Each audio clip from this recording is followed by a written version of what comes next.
Hey everybody, Ian Bremmer here, and happy week to everybody. A little quick take. Thought I would talk a little bit since we're, closing in on the first year of the Biden administration. How do I assess it? And as you all know, I don't pull punches on this stuff. I say where I think they're doing a good job, where I think they're doing a bad job. Maybe start with some things that I'm pretty aligned with. I certainly appreciate the high line focus on the American middle and working class. To the extent that there is going to be a big accomplishment, a signature accomplishment of the Biden administration in their first couple of years, barring an unforeseen crisis beyond the pandemic we're already dealing with, it will be the trillions of dollars spent on infrastructure and on expanding the social contract. And when you look inside the bill, and no, I haven't read all 2,400 pages, but yes, I've looked at all of the line items that the spend is being made on. I'm probably 90% aligned with the the trillion plus in infrastructure, and probably 75 to 80% aligned with the spend on the social contract. That's pretty good. Does that mean no wastage? Of course not. It's the United States government. There's massive waste in everything that you spend, but there's massive waste in all sorts of different places. And that bothers me a little bit less, given how large and how wealthy the economy is, how well the markets and the companies are doing, and even how comparatively low right now our effective and real tax rates are in context of other G7 advanced industrial democracies. So it feels to me like we can certainly do more. And that's presuming he gets it done, though I think he will get it done. I'm not particularly concerned about the fight between the progressives in the House on one side and Senators Manchin and Sinema on the other, precisely because this is the one area where Biden's team is spending the most time. They understand, they know the people, they get how important it is, and they're prepared to make compromises, and they will. Now, those compromises will probably include the fact that the United States will not have anything that looks like an effective carbon tax. That's going to create a big problem with the Europeans going forward, who are planning on rolling out their own carbon border adjustment mechanisms. It means the Americans aren't going to look very good when it comes to a path to net zero in 2050, no matter what we say.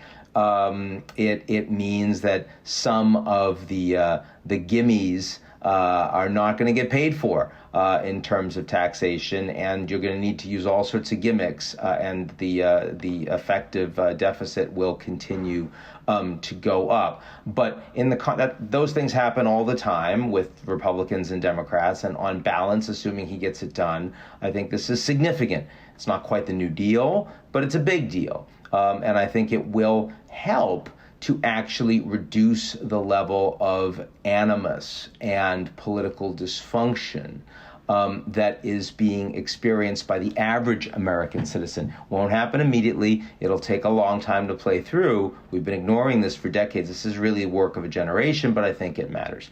I will also say that I appreciate the pro-vaccine approach. It's very clear that because Delta variant was not yet around at the beginning of the Biden term, Republicans who had supported Operation Warp Speed quite successfully didn't feel like saying we're all in on vaccines. Instead felt like saying, well, yeah, vaccines are fine, but it's personal liberty, take it, not take it, whatever, which is what Trump has done. And then, of course, Delta variant hits and it gets much worse as a consequence. I'm definitely on Biden's side of that equation. I want everyone taking vaccines. I think it's amazing that we have them, and I want them rolled out as fast as possible. I like the mandates. I think he was too late on them. By the way, most of the private sector privately agrees with that, even if they don't want to say it out loud, because they want to get everyone back to work as fast as possible. They hate these lockdowns. Now, I'm not so crazy about the masks at the same time. I think it should be everyone gets vaccines and everything is open. And yeah, you'll have some breakthrough cases, but you'll have relatively few and almost nobody getting sick, seriously sick or dying. And that's a big deal. That for me would be having your cake and eating it too. And the Biden team has not communicated well on this. They've not coordinated well on this. Certainly there's been damage done to the CDC that now looks much more politicized. I don't think Biden's helped on that front, frankly. And there's been too much caution and conservatism around shutdowns, mask wearing, and virtue signaling from Biden and his team, in my view. But still, I would, on balance, give them reasonably high marks. I like the pivot to Asia. The Quad, which started under Trump but has rolled out more significantly under Biden, and China's putting pressure on for the Quad not even to meet. But actually, I thought that the announcement recently made on vaccines, where the Americans offer the vaccines, J&J, which we don't particularly need when we've got all the mRNA vaccines, which are two-shot but more effective than J&J. The Japanese offer financing, the Australians offer logistics, and the Indians, who finally have been able to produce enough vaccines for their own population, which is incredible given where they were a few months ago, are going to provide the production capacity. You put those four countries together, all of which are basically responding to a growing China that wants to change the rules, and no one's really happy about that. And it's the most significant piece of U.S. leadership under Biden. By the end of this year, you're going to have hundreds of millions of vaccines being produced and exported, mostly to Asia, driven by the United States and increasingly allied countries in the Quad. That's a big deal. I'm very supportive of it. I am glad that there's, a statement that we're not in a Cold War, because we're not, because the fact is that the economies of the United States and China are massively integrated and interdependent, even though there's no trust between the two countries and the relationship is getting worse. I generally appreciate the more intrusive regulations on industry in an environment where special interests tend to capture the regulatory environment.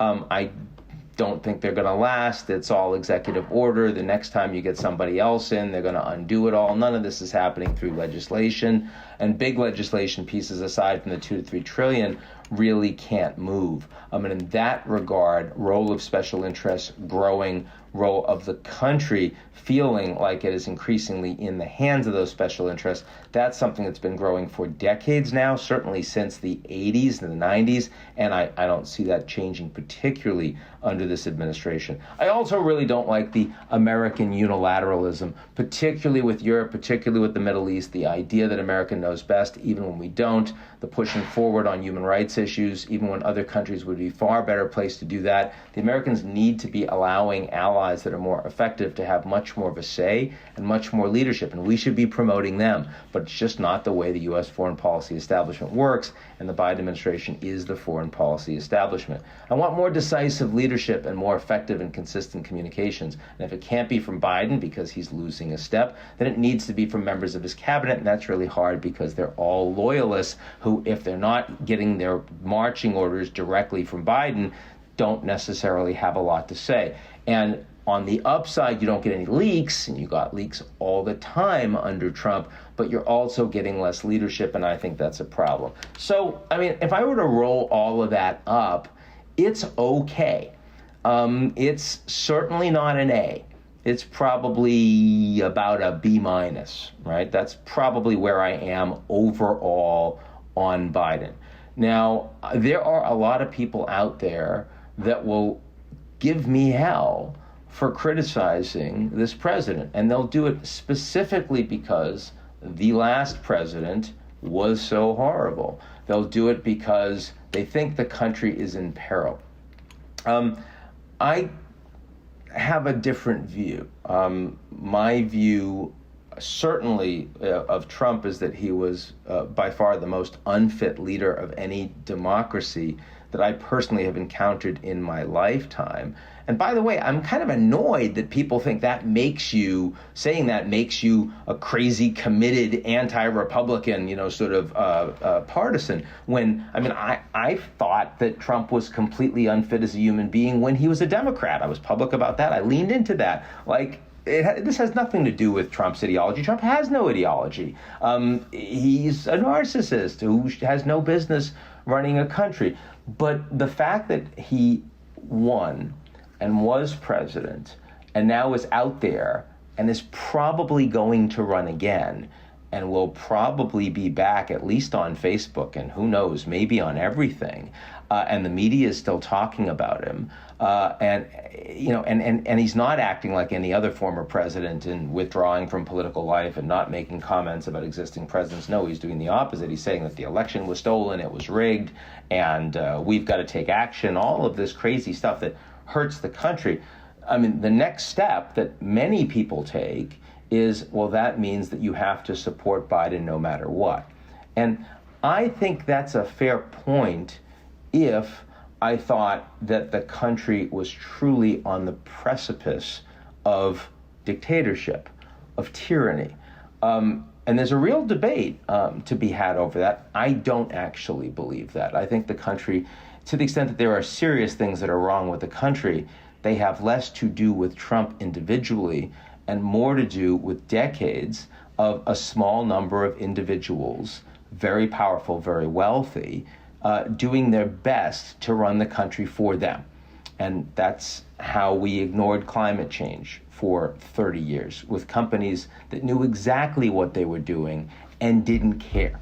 Didn't care about the average human being, either in the US or around the world, didn't care about the state of the planet because they were making a lot of money.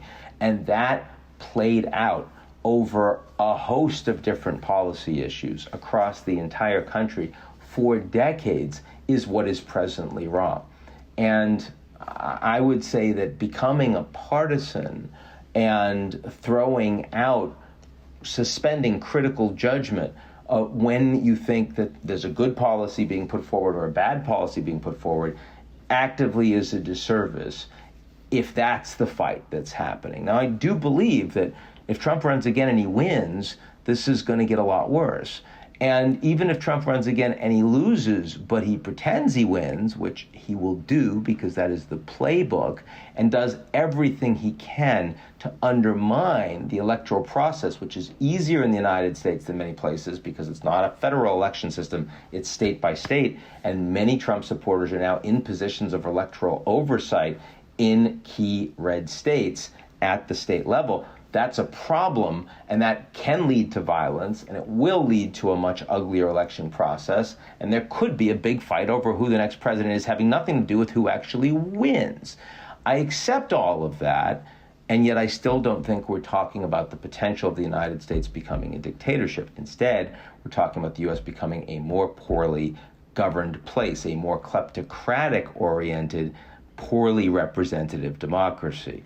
And in that regard, my bet is still the important thing to do is be out there and be honest. It's call balls and strikes. It's say what you think. And, I admit that if Trump had never been president, it would be much easier to say, on balance, Biden isn't doing all that well. And you see that in the opinion polls, which are the lowest at this point in his presidency of any president other than Trump since they started taking these polls, so certainly post-Carter. And that, I think, is an objectively rigorous way to talk about this president. But you can't ignore that we just went through 4 years where there was basic insanity and complete partisanship and no middle in the country. And that is not something that we have suddenly put past us. It's still there. And the fact that Biden himself has been a moderate Democrat, centrist-oriented senator for decades, and that shows in his governance orientation every day today as president, whether it's he still wants Powell to run the Fed, or he's not interested in defunding the police, or he hasn't done much with the Green New Deal. I mean, you can play these things out. This is not social democracy under Biden, but the divisions, the core divisions in the country are still there. And not only are they still there, but they're much worse than any other wealthy democracies in the world today. And for all of those reasons, I think as much as it is understandable that I want to be able to be as objective as humanly possible when I'm talking about what I think about the Biden administration, I also think that you have to do that being conscious of the context, both of what has just happened, but also what 2022 and 2024 are likely to look like. In other words, we are increasingly not just observers of international politics, but also truly participants, because the American order and the global order are changing reasonably dramatically, far more than any time in my lifetime. I talk a lot about the GZERO on the global space. I don't think that there is a GZERO inside the United States. There's no, sort of US zero in terms of politics. But the institutions certainly have eroded. And I think to criticize Biden without being aware of those things in your head would also be a problem. So it's getting tougher. It's getting tougher to both appear on MSNBC and CNN and Fox and talk about the same issues in the same way. It's getting harder. It's getting harder to discuss these issues with my followers and not alienate a significant proportion of them, no matter what you say. But I've got a thick skin, and I've been doing it for a long time, and I'm not particularly worried about the money, so that makes it a lot easier than someone who is just trying to make it for their first job and could get fired by somebody. So in that regard, also I think makes it more important that I try to lean into on the side of objectivity. But of course, objectivity is what I believe it to be, and that's different from your views. You can call me out on that too. Anyway, a few moments just on where I am right now. I hope everyone's doing well, and I'll talk to you all real soon.